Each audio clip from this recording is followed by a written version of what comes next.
Although he was found not guilty, Willie Adams refused to say anything as he left the courthouse this afternoon.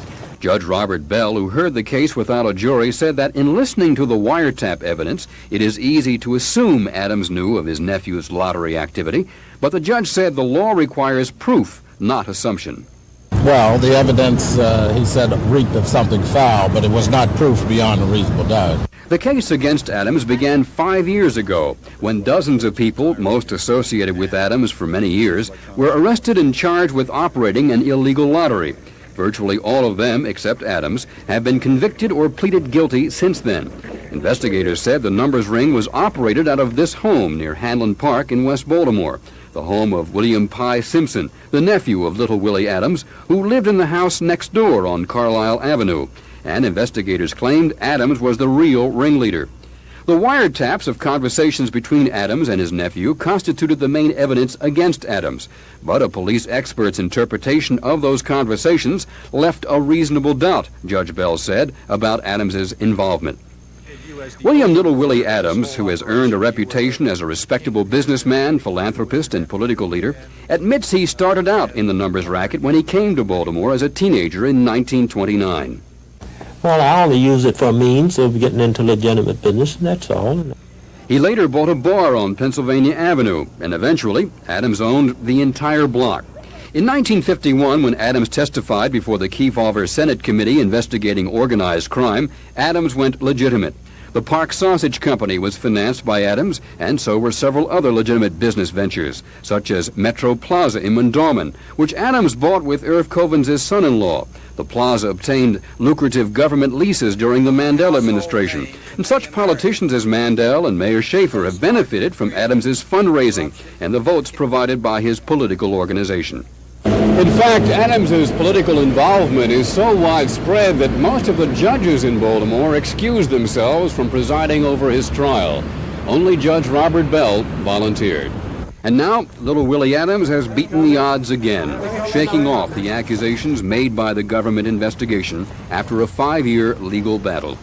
I'm Jack Bowden, News Scene 2. 39-year-old Amos Cohen's life symbolized the fulfillment of the American dream. An immigrant from Israel, he came to this country 14 years ago, married, started a small business that flourished. It enabled him to buy 2 more stores. Last night, Amos Cohen's dream died when a robber walked into his West Baltimore Street store and gunned him down. Children and the rest of the family and my sister want so desperately to have this man brought to justice. Sheldon Curlin says the Cohens were packed and ready to leave for vacation in Florida after Amos got home from work last night. Amos didn't make it. And around the store on West Baltimore Street, the mood was somber. This stretch of West Baltimore Street is what the city is all about. People of different ethnic and racial backgrounds working and living together. And today they're sharing something more: grief and fear. I feel tough. See a man like that lose his life. Scared that something like that will happen to you? Oh, yes, I'm too. Yeah, I'm scared too. Jung Choi runs this store right across the street from the Cohen's drugstore. Last August, his store was robbed and the wife of his friend killed in a holdup. It makes everybody around here feel shaky.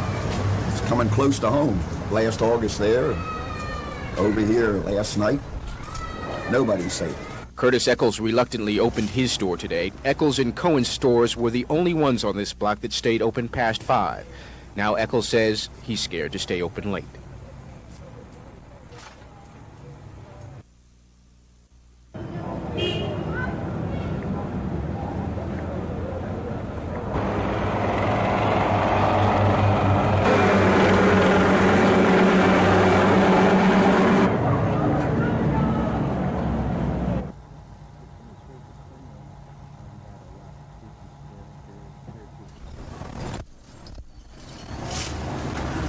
It makes everybody around here feel shaky.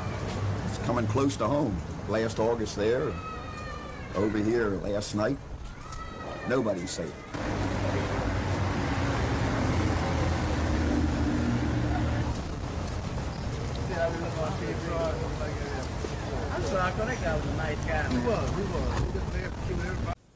Locally, more than 3,000 people depend on this particular program of the East Baltimore Medical Plan, which provides the necessary monies from public health funds. Those affected are principally the elderly, who live on fixed incomes of no more than $3,000 a year. They pay about $2.20 a month for health care and prescriptions. The rest of the money is subsidized. And it's the elderly who need the money most for problems like diabetes, hypertension, and heart conditions. These people will, for the most part, just wait until a problem becomes very dangerous and then just go to the emergency room of a hospital, and they won't have money to pay for that. And so the hospitals will be saddled with a lot of bad debt. And people's care won't get taken care of, that's all. And for those who may not receive the subsidized medical care in the future, today's news comes as a hard blow. Those classified as the working poor simply don't understand why they're the victims in this case. People like Joanne McCall, who works as a security guard at the center, represents the other side that will be directly affected. Single working parents who make no more than $6,000 a year can also qualify for the program. She pays $18 a month so that her son Antonio can receive proper medical care. Antonio is 5 and suffers from convulsions. Doctors still don't know why. If her son is phased out of the program, she says she doesn't know what she'll do. No, I don't understand why, the plan's being cut out, right? Because it was really helping, really helping the people like in my situation, that couldn't afford Blue Cross and Blue Shield. Our prices was cheaper, like reduced, went somewhere that you, could afford it. Officials say they hope the mayor can come up with other funding sources so that people like Joanne's son won't have to suffer without the proper care and be left with nothing. Uma Pemaraju, News Scene 2. Up went the first of 20 signs for Rosemont today, representing a triumph, both for the neighbors there and every other community in the city as well. The Block Watch program trains and organizes residents to observe what's happening in the neighborhood and provides a way to report incidents to police anonymously.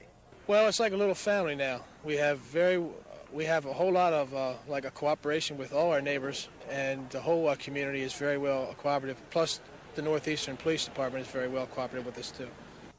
Police Community Relations Officer Robert Hall credits the Block Watch program with an 11% crime reduction in Northeast Baltimore last year. The Rosemont Suns are not the first in the city to advertise a neighborhood Block Watch program, but they are the first under a new law that assures official support from the city. Can I have someone down here, please? The Colonel is definitely looking to corner the chicken market in Baltimore and is willing to spend $28.5 million to do it, the majority in Baltimore City. Company plans are to build 57 new fast food stores within the city limits in the next 4 years, creating 1,200 new jobs.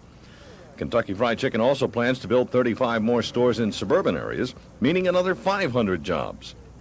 Area managers see the plans as a real boon to business. It means to me additional jobs, additional promotions for the people within, and a lot of opportunity for people in Baltimore. Everybody's real happy about it. Everybody's real happy about the movement forward.